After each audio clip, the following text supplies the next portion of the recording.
आइए इस बयान को सुनते हैं फिर बात करते हैं। अल्लाह के नेक बरगुज़ीदा बंदे, मकबूल तरीन बंदे, अल्लाह वाले, अल्लाह के वली, बुजुर्गान दीन रहीमहुमुल्लाह अलैहिम अजमाइन के वाक़यात और मुख्तसर से हालात इस नीयत से अर्ज कर रहा था कि हमें भी अपने गिरेबान में झांकने का मौका मिले। हम लोग भी ये सोचें कि ये अल्लाह वाले थे, पेट भी था, नफ्स भी था, बीवी भी थी, बच्चे भी थे, प्यास भी लगती थी, भूख भी लगती थी, कपड़ा भी दरकार था, सर्दी गर्मी भी आती थी। इन लोगों ने अल्लाह की रजा कैसे हासिल की?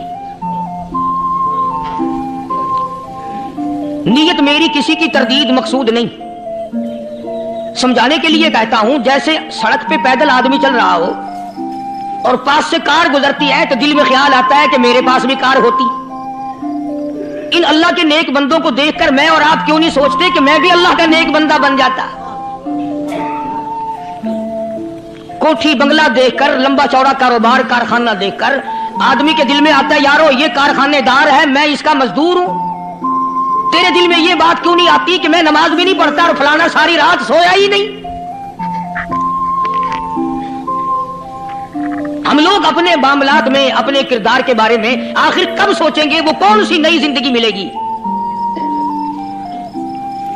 बस एक धोखा लगा हुआ है, ओ जी मैं तो गुनाहगार हूं मेरा क्या, ओ जी मैं तो गुनाहगार हूं मेरा क्या। यूं करता करता ही मर जाएगा, तौबा नहीं करनी। कोई आदमी पलीत हो और वो ये कहता रहे, ओ यार मैं तो पलीत हूं, यार मैं तो नापाक हूं, मेरा क्या, मैं तो नापाक हूं। अल्लाह के बंदे पानी के पास जा, गुसल कर, फिर ही तो पाक बनेगा। अपने आप को पलीत पलीत कहता रहे, यूं तो पाक नहीं बनेगा। ये अल्लाह वाले जो होते हैं आदमी के अंदर को ठीक करते हैं। जैसे डॉक्टर कहता है कि अगर ब्लड प्रेशर के मरीज हो तो नमक ना खाओ, शुगर के मरीज हो तो मीठा ना खाओ, बादी के मरीज हो तो आलू ना खाओ।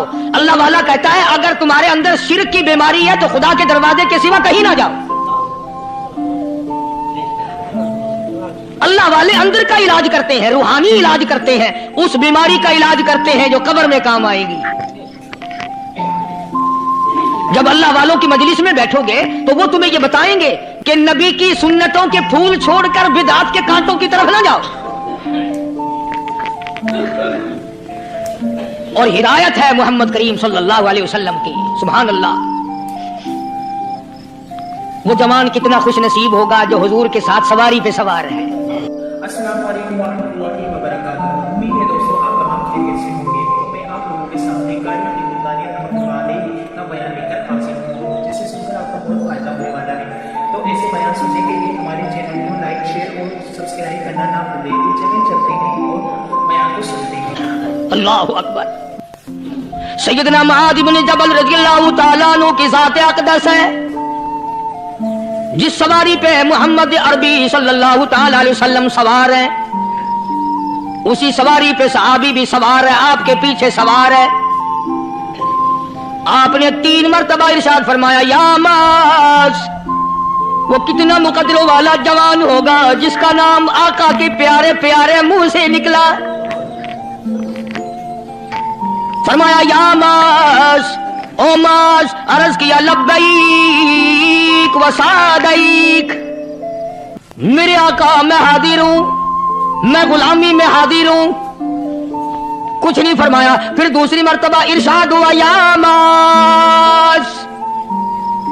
अर्ज किया, लब्बैक व सादैक। काली कमली वाले मैं तेरी खिदमत में हाजिर हूं, मैं गुलामी में हाजिर हूं। तीसरी मर्तबा फिर फरमाया, या मुआज़। समझे आप? ये तो हुजूर को पता था कि मेरी आवाज इसने पहली दफा में ही सुन ली, पुकार रहा है, मैं हाजिर हूं। 3 मर्तबा आवाज इसलिए दी, यानी मैं जो तुझे बताना चाहता हूं वो बड़ी अहम बात है, तवज्जो कर, ध्यान कर उस बात की तरफ जो मैं तुझे बताने लगा हूं। तीसरी मर्तबा इरशाद हुआ, या मुआज़। अर्ज किया, लब्बैक व सादैक। मेरे आका मैं हाजिर हूं, गुलामी में हाजिर हूं। इरशाद फरमाओ। फरमाया, या मुआज़ ला तुशरिक बिल्लाह। او مادی مجھ سے ارشاد سن لے، مجھ سے پیغام سن لے، میں محمد کریم صلی اللہ تعالی علیہ وسلم تجھے بڑی پتے کی بات بتانے لگا ہوں، گر کی بات بتانے لگا ہوں، کوئی حقیقت کی بات بتانے لگا ہوں۔ لا تشرک باللہ، او میرے جمال میرے صحابی، او ماس اللہ کی ذات میں، اللہ کی صفات میں کسی کو شریک نہ ٹھہرانا، کسی کو بگڑی بنانے والا نہ سمجھنا، کسی کو پریشانی دور کرنے والا نہ سمجھنا، زندہ کرنے والا، مارنے والا، فقیر بنا دینے والا، فقیر کو شہنشاہ بنا دینے والا اس کے سوا کوئی نہیں۔ چلو ہو گئی بات، فرما دیا آپ نے کہ شرک نہ کرنا۔ اب ہماری بات سنو، ابھی حدیث کا جملہ باقی ہے جو محمد عربی صلی اللہ علیہ وسلم کی زبان مبارک سے نکلا، اہم بات باقی ہے، ٹھیک ہے فرما دیا، لیکن اب سوال کرو سرکار مدینہ صلی اللہ علیہ وسلم سے کہ جی اگر کوئی مصیبت کی وجہ سے کر بیٹھے، اگر کوئی پریشانی کے عالم میں آ کے کر بیٹھے، کوئی دکھوں کا مارا ہوا کر بیٹھے تو صاف فرما دیا، فرمایا اوماز ان قتلتا، اگرچہ تجھے قتل کر دیا جائے، تیرا ٹکڑا ٹکڑا کر دیا جائے، تیرا قیمہ بنا دیا جائے، اس سے بھی سخت بات آگے فرمائی، او حرقتا، چاہے تجھے جلا کر خاک کر دیا جائے، تیرا قیمہ بنا دیا جائے، تجھے جلا کر راکھ بنا دیا جائے، کسی حال میں بھی تجھے شرک کرنے کی اجازت نہیں۔ اور ایک اور بات میرے سے سن کر پکا کے لے جاؤ، چوری کرنے والا ساری عمر چوری کرتا ہے، لیکن کبھی ایسا دن اس کی زندگی میں نہیں آیا ہوگا جب وہ یہ کہے کہ میں عبادت کر رہا ہوں۔ لاکھ چوری کی ہو، یہ کہے گا کہ میں گناہگار ہوں، چوری کا اپن چلو تمہارے منہ پہ نہیں کہے گا، دل میں کہے گا۔ زنا کرنے والا کبھی نہیں کہتا کہ میں گناہ نہیں کرتا، شراب پینے والا کبھی نہیں کہتا کہ میں گناہ نہیں کرتا، حرام کھانے والا، رشوت لینے والا کبھی نہیں کہتا کہ میں گناہ نہیں کرتا۔ شرک ایسا گناہ ہے، ایسی گمراہی ہے، اس کو بندہ گناہ سمجھ کر نہیں عبادت سمجھ کے کرتا ہے۔ اور ارشاد فرمایا محمد عربی صلی اللہ علیہ وسلم نے کہ شرک کرنے والے کو توبہ کی توفیق نہیں ہوتی، وہ اس کو برا سمجھے تو توبہ کرے، جب وہ اس کو برا سمجھتا ہی نہیں تو گناہ سمجھتا ہی نہیں تو توبہ کائے کی کرے گا وہ۔ میں عرض کر رہا تھا کہ یہ جو اولیاء کرام ہیں، بزرگان دین ہیں، اللہ والے ہیں، یہ شرک کی لعنت سے آدمی کو بچانے کے لیے ساری زندگی کوشاں رہتے ہیں۔ حدیث پاک میں آتا ہے، ارشاد فرمایا محمد کریم صلی اللہ علیہ وسلم نے کہ جب آدمی گناہ کرتا ہے،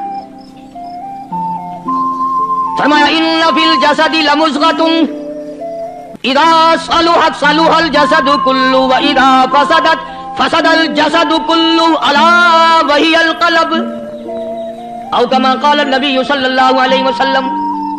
ارشاد فرمایا آدمی کے بدن میں ایک گوشت کا ٹکڑا ایسا ہے کہ جب وہ ٹھیک ہو جائے تو سارا بدن ٹھیک ہو جاتا ہے، جب وہ بگڑ جائے تو سارے بدن کا نظام بگڑ جاتا ہے۔ الا وہی القلب، سرکار مدینہ صلی اللہ علیہ وسلم نے فرمایا وہ دل ہے۔ دل آدمی کا سمر جائے تو سارا کچھ سمر گیا، دل بگڑ گیا تو سب کچھ بگڑ گیا۔ ریاکاری دل سے پیدا ہوتی ہے، تکبر دیکھنے میں نہیں آتا، دل میں پیدا ہوتا ہے، فخر دل میں پیدا ہوتا ہے، عجب اور خودبینی دل میں پیدا ہوتی ہے۔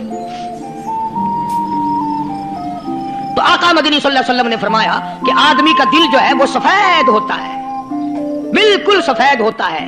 جب بندہ گناہ کرتا ہے تو ایک چھوٹا سا سیاہ کالا نقطہ اس کے دل پہ لگ جاتا ہے، پھر دوسرا گناہ کرتا ہے، پھر دوسرا نقطہ لگ جاتا ہے، پھر تیسرا گناہ کرتا ہے، پھر تیسرا نقطہ دل پہ لگ جاتا ہے، حتیٰ کہ اس کا دل سارا کالا ہو جاتا ہے۔